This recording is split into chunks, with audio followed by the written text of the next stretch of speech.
I catch myself every morning in the mirror staring at a body always fatter or skinnier than yesterday, likely more wrinkled because, after all, we're dying every day. I see the 2 toenails I clipped this week, and the 4 toenails I clipped last week, and that last blot of black nail polish from that shitty day a month ago when I wanted my body covered in ink.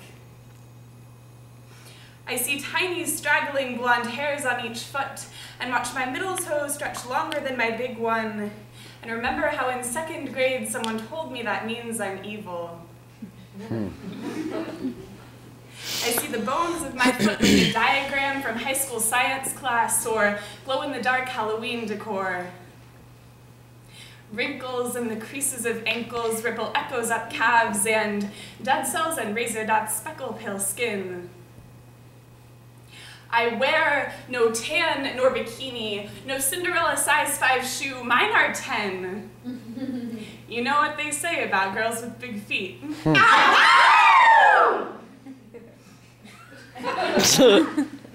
In middle school, my friend told me she'd quit pooping.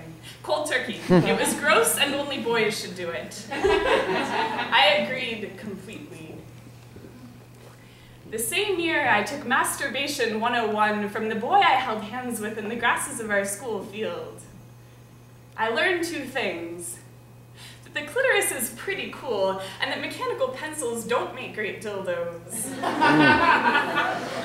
Oh my god. In the morning, in the mirror, I examine the dimensions of my ass and its reflection in the curves of my hips. I've always been fond of the term love handles once you look past the irony and mild insult. Mine bend along a crooked spine, so if you're looking to find a grip, might as well let the door handle be your bitch. And every morning, in this ritual observation, I thank Shiva and Mary for a shape I equate with small mounds of snow or loosely packed sand.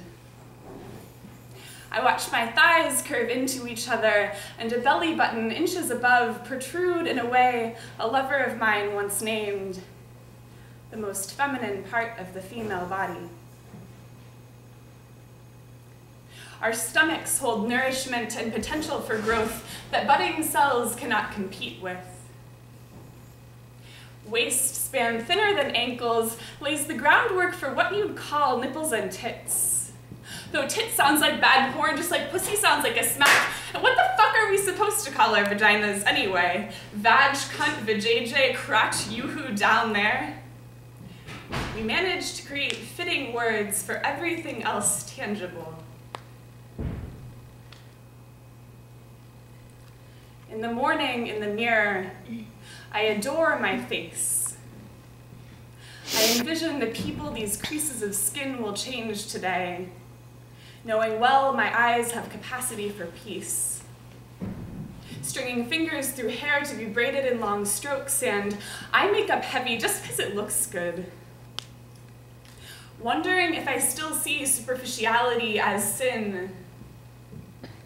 10 or 30 minutes comes to a close as I decide that, yes, I probably am attractive.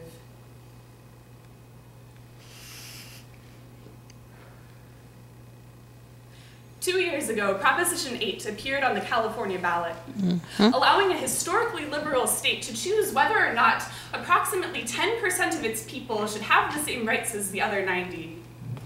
They decided against that it was a little too soon for such dramatic action. We just need a sec to check our Bibles and make sure the word equality isn't hiding between the lines. Their vote also made clear that between 0.2 and 0.6% of people realize that the chemists who fashioned your can of Coke are the same businessmen who own stocks in your senator. In five-star Hollywood land, the man still brings roses and the woman still looks pretty crying. Profit-guzzling insurance corporations charge girls full price for birth control while Disney's Pocahontas inspired alternative Barbie dolls, and the humans behind the story inhabit a fraction of the land promised to them by forgotten genocide. We are no different from those who came before. We play a different phase in the same game of violent nature. A system that manufactures top and bottom, big and small, value action over reaction and fact over feeling. I have a few words about that. They go something like, my crooked hips aligned with my pulsing lips and 2 other planets in the sky tonight. And I, one of many, calling for the better treatment of humans and longing for touch on my skin. I, a skin bag of soul and little more than desire. I am a passionate being. And I'm horny! I'm really horny.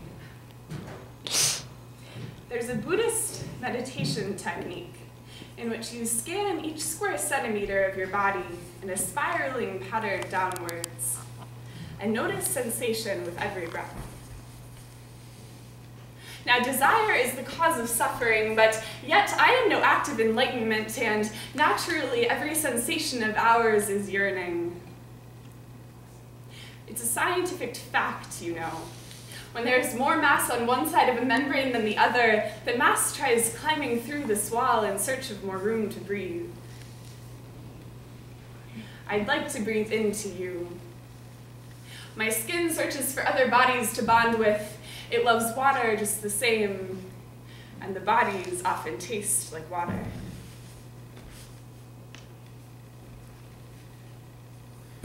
When I get you close to me, the first thing I do is press my ear against yours like a seashell to hear your brainwave dances. And then probably bite the tip of your nose and feel my stomach ache of lust. Though lust is a dumb word that reminds me of refrigerator magnet cliches giving sex less meaning than love, I'd have to disagree.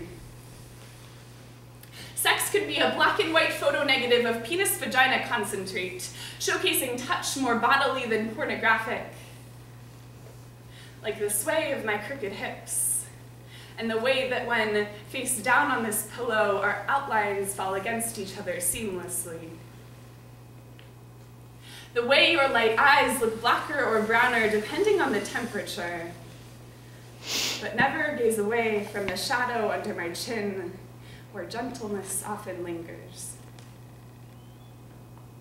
And sometimes there are roots that grow down your cheeks, and when I grab to swing on your vines, they teach me to hold myself up.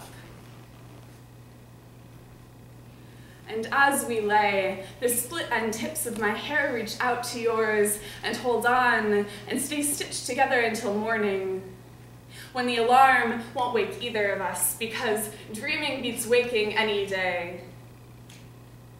And in dreams, we'd walk side by side, eyes focused narrowly ahead, quietly curious to learn of the other, just because we'd like the company.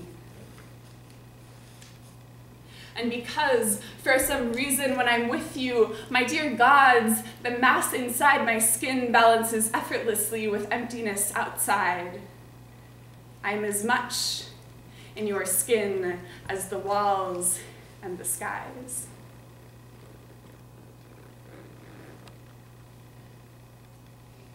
There are just a few rules to our sex life that I'll share with you now. I will orgasm at least 5 times a day while I'm with you.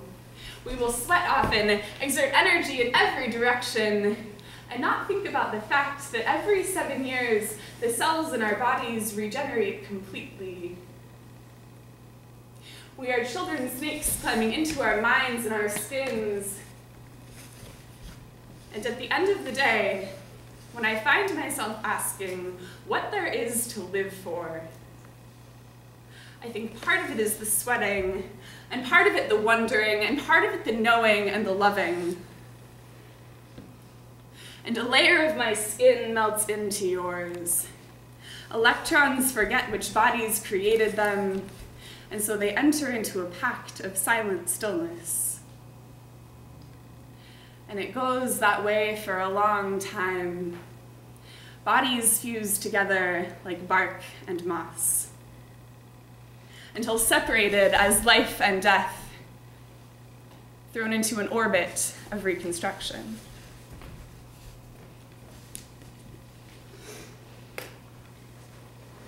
My first time going to the Gay Pride Parade in San Francisco, I saw a middle-aged woman dressed in 4 square feet of stuffed pink cotton vagina, with frills at the lips and a rose at the clit. She was smiling right out of its fucking urethra. And the naked, sagging man next to her cocks his head and wafts his tip jar under your nose. Since when was sexuality insanity? Because last time I checked, mammals like to fuck a whole lot. We like to join each other in awkwardly timed sighs and ripe silences and those fleeting moments of pure similarity. We mate for survival insurance and someone to be with. And please don't forget that I'm horny, and every sensation in me is chock full with desire. I'd like to get naked with whoever says men have a stronger sex drive than women. I just might prove him wrong. Really, I crave you, and the feeling of resistance when my hands meet your flesh. And I am no Pocahontas Beauty Cinderella size 5 shoe mascot of romance, but a chemistry equation, trying to balance itself by finding intimacy in a world of loneliness. And every morning, as I decide I can be attractive for another day, my hips crook to wait for yours, and my head goes straight to the stars. I want my soul to come into every cell of my body. I want to know what I want. I want you to look into my eyes and tell me how beautiful I am. I want to tell you how beautiful I think you are. I want to not be afraid of my desires. I want to stop oscillating between being aggressive and being intimidated. I want light to flow through me. I want to be catapulted by my own touch into an endless space. I want to lie in the grass and feel the warmth from the sun. And I want a fucking Valentine. I want to see myself as a sexual being. I want to be more than a human sex toy. I want sex to be something that I stop having and something that I start doing. I want to be able to come and go without losing you. I want you. I want you so bad. It's driving me mad. I want this feeling I have when I run, like I am infinite and alive and hot and sweaty. I want to be connected to everything and everyone around me, even if it hurts me. I want to be able to tell you that I want you. I want to not feel like the world is afraid to touch me. I desire fire.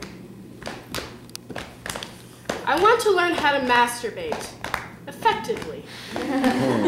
Hear, hear. I want every woman in the world to masturbate every day. I want a new vibrator. I want my vibrator to hold me. I desire the erotic bloom.